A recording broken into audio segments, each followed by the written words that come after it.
सिद्धि प्राप्त हो जाती है, यश सिद्धि के पद पर चलने लगते हैं। क्योंकि साधु का मतलब क्या है? साधु का मतलब यह है जो भगवान का भक्त है। नहीं, जो भगवान के भक्त है उन्हीं को यही साधु कहा जाता है। क्योंकि भक्तों के हृदय में भगवान विराजमान है, और इसलिए किसी वैष्णव को, गुरु को जब हम खुश करते हैं, प्रसन्न करते हैं, तो भगवान को प्रसन्न करते हैं। यस्य प्रसादात् भगवत प्रसादो यस्या प्रसादात् न गति कुतोपि ध्यायन्स्त्वां तस्य यशस्त्रिसन्ध्यं वन्दे गुरोः श्री चरणारविन्दम्।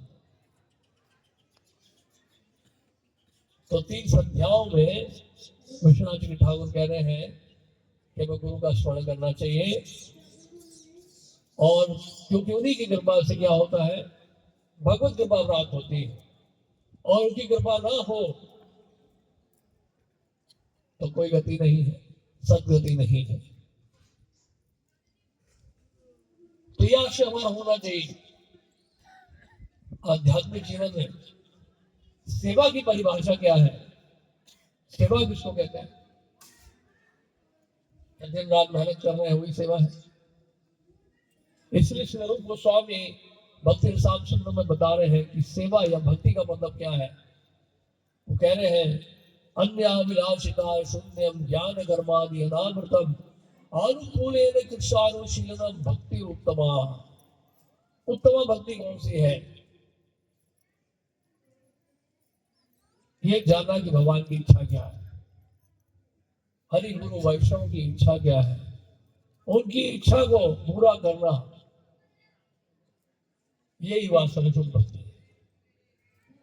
कृष्ण भावना का अनुशीलन इस तरह से होना चाहिए कि जो भी हम कार्य करें वो गुरु की प्रसन्नता के लिए, वैष्णव की प्रसन्नता के लिए होना चाहिए, तब तो उसको सेवा में गिना जाए, तभी वो सेवा मानी जाती है। सेवा को भगवान कैसे स्वीकार करते हैं? ये देखते हैं कि वैष्णव गुरु जो है वो सब प्रसन्न है हमारी सेवा से।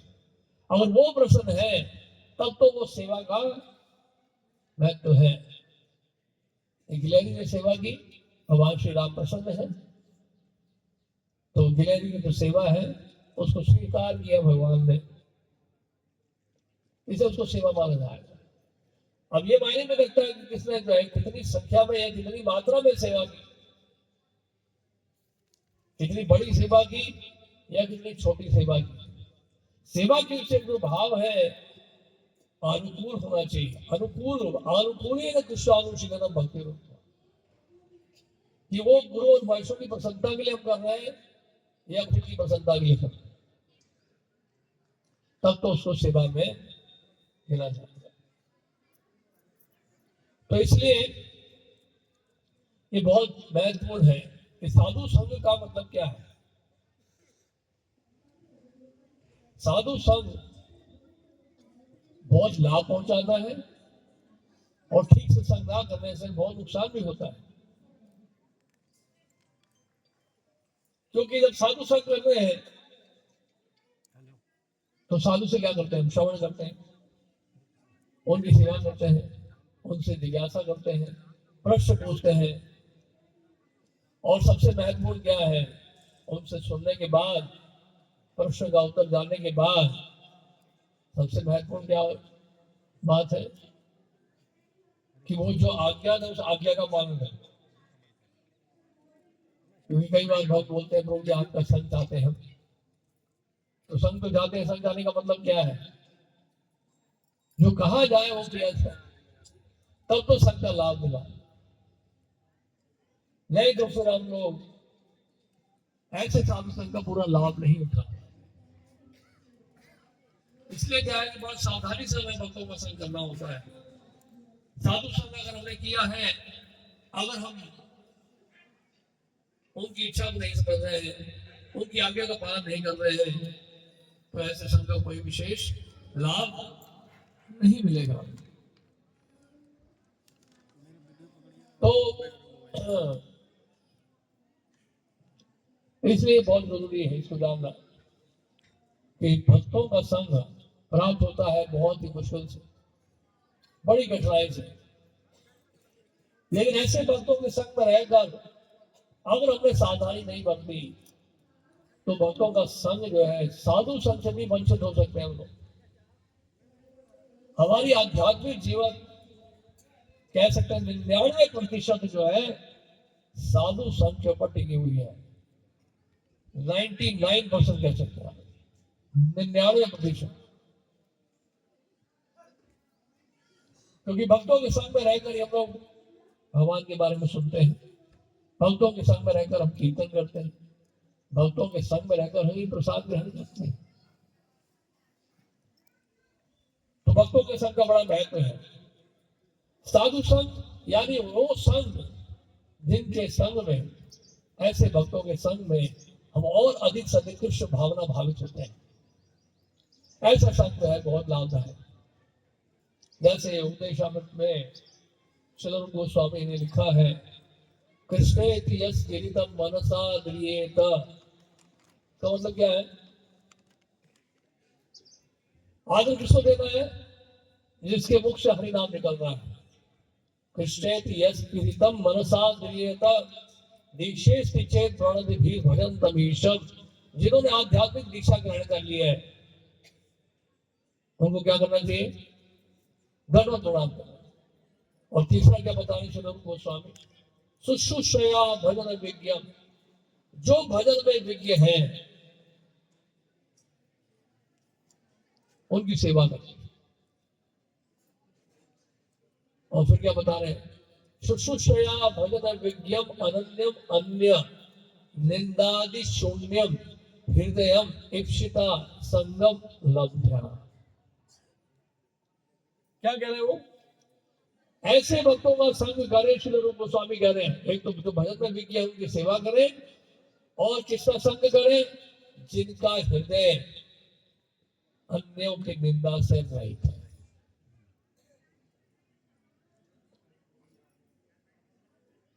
अगर ऐसे संग में बैठे हैं जहां पर वैष्णव निंदा के लिए ही सभा बुलाई गई है तो कोई विशेष लाभ मिलेगा नहीं, बल्कि बहुत नुकसान होगा। ऐसा संग करने के लिए श्रील रूप गोस्वामी ने नहीं कहा। श्रील रूप गोस्वामी बहुत क्लियर है हमें किसका संग करना है, किसकी सेवा करनी है, किसको आदर देना है, किसको दंडवत करना है। वैष्णव निंदा सुनने से क्या होता है? हमारी आध्यात्मिक सुकृति जो है वो क्षीण होती है। आध्यात्मिक जीवन में हम कमजोर हो जाते हैं। बहुत खतरनाक है आध्यात्मिक जीवन के, क्योंकि हमारे लिए स्वाभाविक है ये, बचपन से हम यही करते आए हैं। किसी ना किसी बुराई तो हम करते ही, खुद की बुराई छोड़कर बाकी सबकी बुराई करते हैं। आत्मोन्मेषण ना करके हम छिद्रान्वेषण करते हैं, और ये हमारी आदत बचपन से है। और वैष्णव समाज में आकर वो आदत जाती नहीं है, बहुत मुश्किल है। खुद को श्रेष्ठ स्थापित करने के लिए हम दूसरों में कमियां ढूंढते हैं। ये सबसे बड़ा कारण है। खुद को सही साबित करने के लिए दूसरों की कमियां ढूंढते हैं। खुद के अहंकार को संतुष्ट करने के लिए दूसरों की कमियां ढूंढते हैं। लेकिन वास्तव में होता क्या है? ऐसी निंदा से ना गुरु प्रसन्न होते हैं और ना भगवान प्रसन्न होते हैं। क्योंकि हम जिस भक्त की निंदा कर रहे हैं वो किनका भक्त है? वो भगवान श्री कृष्ण का भक्त है। हम उन भक्तों की बुराई कर रहे हैं जो कृष्ण के भक्त हैं। ये तो और भी खतरनाक है।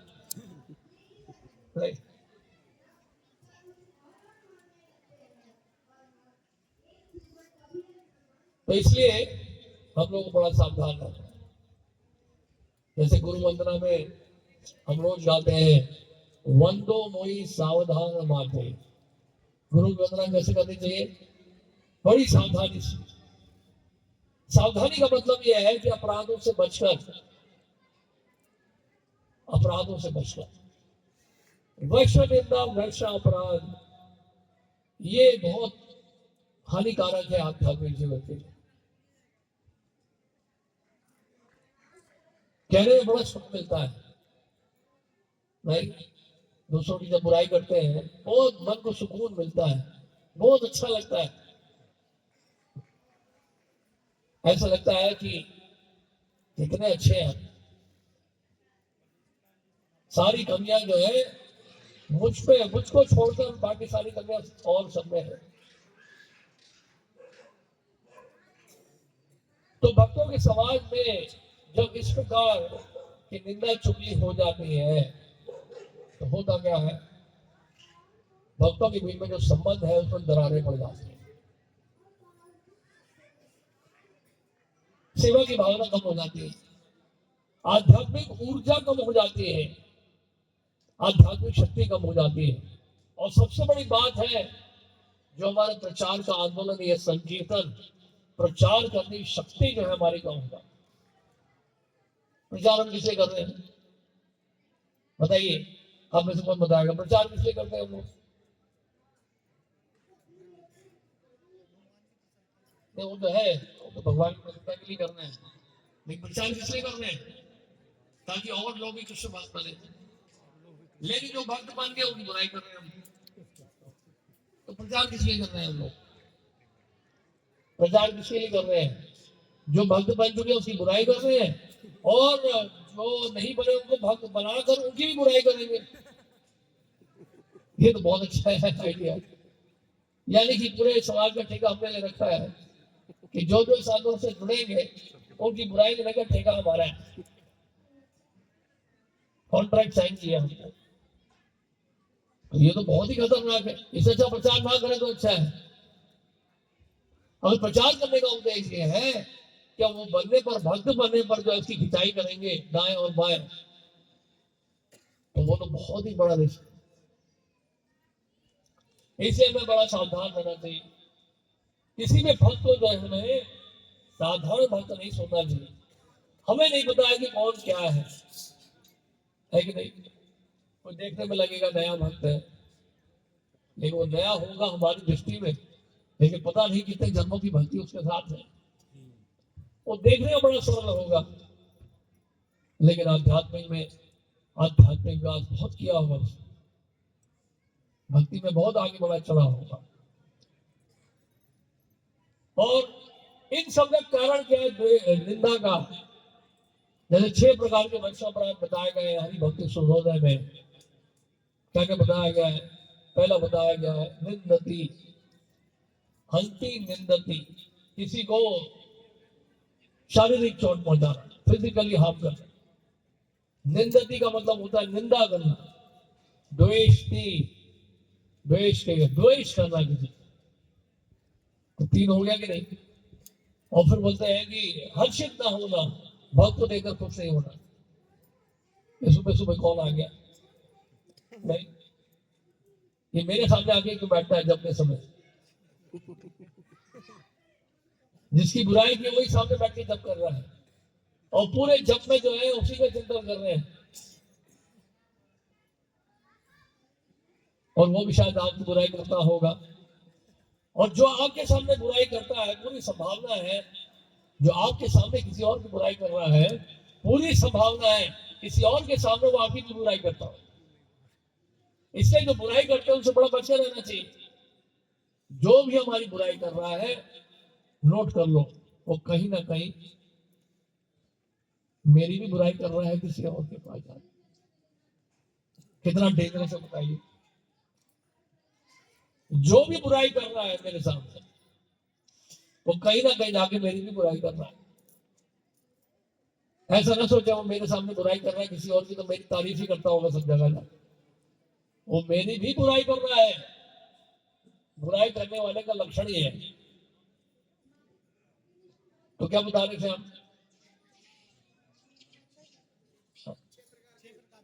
हाँ, तो देखकर खुश ना होना, ना भी नंदती, देखकर प्रणाम ना करना, दंडवत ना करना, ये हरे कृष्णा ना कहना, मुंह फेर के चले जाना। अरे सामने से आ रहे इनसे निकल लो भैया, पीछे से निकल लो, पर्दे के पीछे से। ये सामने दिक्कत तो फिर दंडवत करना पड़ेगा, हरे कृष्णा कहना पड़ेगा। कितना हो गया। और आखिरी है क्रुद्धते, यानी क्रोधित होना। बहुत क्रोध आ रहा है, देखो गुस्सा हो गए, चिल्ला रहे हैं, डांट रहे हैं बहुत। इस सब का मूल कारण क्या है? इन सब वैश्व अपराधों का मूल कारण है ईर्ष्या। ईर्ष्या भरी हमारे हृदय में बहुत, और ईर्ष्या इसलिए भरी है क्योंकि हम भक्तों का महत्व नहीं समझते। भक्तों का महत्व समझने के लिए हमें क्या करना होगा? प्रचार के क्षेत्र में जाना होगा। या जैसे लोग जो है, जो जॉब भी कर रहे हैं, बिजनेस भी कर रहे हैं, वो भक्तों का महत्व समझ सकते हैं? नहीं। एक अंग्रेजी में कहावत है ना, फेमिलियरिटी ब्रीड्स कंटेम्प्ट। बहुत फेमिलियर हो जाते हैं तो क्या है, अपराध की संभावना बन जाती है बहुत। तो इसलिए चारों तरफ अगर भक्ति है तो भक्तों का महत्व नहीं समझ में आता है कुछ समय के बाद। लेकिन अगर सांसारिक लोगों के बीच में घूम रहे हैं और देख रहे हैं कि एक भी भक्त नहीं वहां पर, तो भक्त बहुत याद आते हैं, क्योंकि वहां पे कड़वाहट महसूस हो रही है ना बहुत आपको। तो ऐसे में भक्तों का संग बड़ा अच्छा लगता है, क्योंकि हफ्ते में एक बार आते हैं, भक्तों का दर्शन करके दिल खुश हो जाता है। तो वो ज्यादा अच्छा है, बल्कि वो ज्यादा अच्छा है। आपकी स्थिति जो है वो ज्यादा सुरक्षित है। और सुरक्षा और खतरा कहां पर है? जब चारों तरफ वैष्णवी वैष्णव घूम रहे हैं और भक्ति भक्त घूम रहे हैं, हर कदम में खतरा है। कहां पे किसके प्रति अपराध हो जाए पता नहीं, बहुत डेंजरस। और कौन आपसे दुखी हो जाए पता नहीं, जाने अनजाने में पता नहीं चलता है कि कब कौन दुखी हो जाए, और किस कारण से दुखी हो रहा है ये भी नहीं पता चलता कई बार। श्री रूप गोस्वामी जो है वो अपने भजन में मग्न, हमारे गौड़ीय वैष्णव संप्रदाय के प्रमुख आचार्य, हम श्रीला रूप गोस्वामी के ही अनुयायी माने जाते हैं, रूपानुग माने जाते हैं हम सब। तो श्री रूप गोस्वामी आचार्य होने के नाते वो अपने आचरण के द्वारा ये सिखा रहे हैं।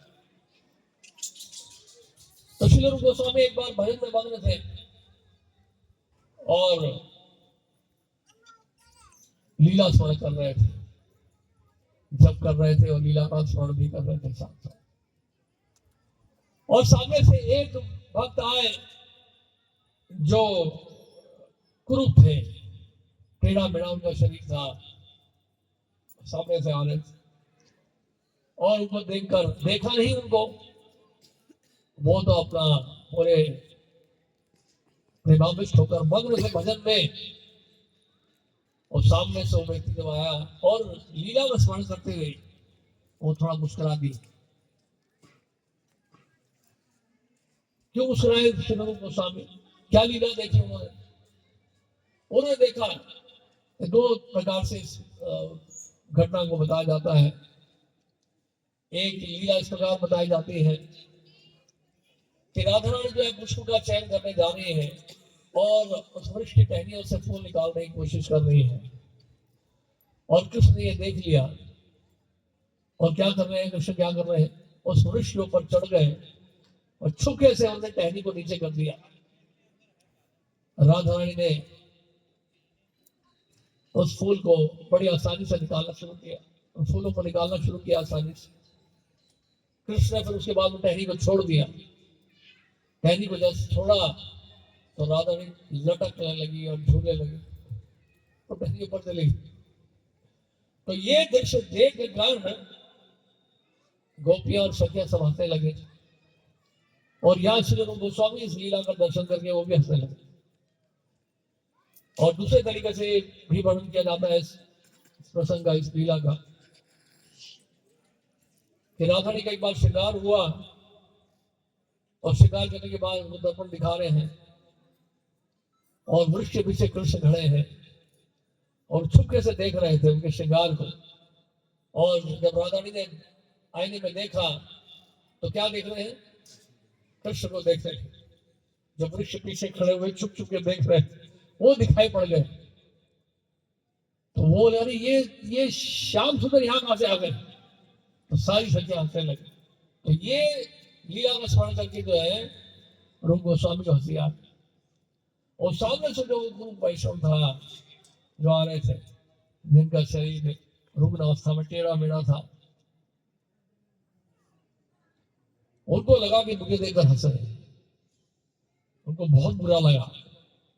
मैंने तो सोचा था ये तो पूरे गौड़िया वैश्य समाज के प्रमुख आचार्य हैं, इनसे तो मैं विचार विमर्श करने आया था और मुझे देखकर हंस रहे, मेरे इस क्रूर शरीर को देखकर ये हंस रहे हैं। मन बड़ा दुखी हुआ, चले गए। और उसी समय क्या हुआ, उनको जो लीला स्फूर्ति होती थी श्री रूप गोस्वामी को, उसी समय वो लीला स्फूर्ति बंद हो गई। तो अरे उन्होंने कहा ये क्या हुआ, मुझे लीला स्मरण क्यों नहीं हो रहा है, क्या कारण है? श्री सनातन गोस्वामी के पास गए। श्री सनातन गोस्वामी से पूछा, ये मुझे समझ नहीं आ रहा है कि मैं भजन कर रहा हूँ, मुझे लीला स्फूर्ति नहीं हो रही, क्या हो गया है, समझ में नहीं आ रहा मुझे। श्री सनातन गोस्वामी ने कहा, जरूर आपसे कोई जाने अनजाने में अपराध हो गया है, किसी वैष्णव को दुखी तो नहीं किया? उनका नहीं, कुछ दिनों से तो मैं किसी भक्त से ऐसा कुछ मिला भी नहीं ना, कोई ऐसा कोई अपराध भी नहीं हुआ। और इस तरह से वो सोच रहे थे।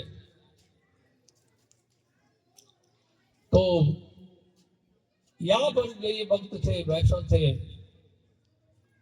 उन्होंने सनातन गोस्वामी से मिले और अपना दुख प्रकट किया उन्होंने कि इस तरह से हुआ है और मैं आया था इनसे विचार विमर्श करने के लिए, और मुझे देखकर ये हंस रहे थे। उन्होंने कहा नहीं नहीं, आपको गलत फहमी हुई है, वो लीला स्मरण कर रहे थे, लीला का चिंतन करते हुए उनको हंसी आई होगी, आपको देखकर कभी हंसेंगे नहीं वो। तो उनको लगा रहे मुझसे तो बहुत बड़ी गलती हो गई, मैंने तो उनके बारे में बहुत गलत सोच लिया। तो फिर वो निकले श्री गोस्वामी से मिलने के लिए, और यहाँ श्री गोस्वामी, उनको जब श्री सनातन गोस्वामी से पता चला कि वो व्यक्ति कौन है, वो भी निकलने लगे अपनी कुटिया से, और दोनों एक दूसरे के सामने आए और एक दूसरे से क्षमा याचना करें। तो देखिए यहाँ भी बताया जाता है एक और प्रसंग इसी तरह का, मतलब उसमें इस तरह का बताया जाता है, वर्णन किया जाता है कि श्री सनातन गोस्वामी ने कहा कि वृंदावन में जितने भी भक्त है ना, उन सबको प्रसाद के लिए बुलाई, और जो कोई प्रसाद का निमंत्रण नहीं स्वीकार कर रहा है समझ लीजिए आप सब दुखी।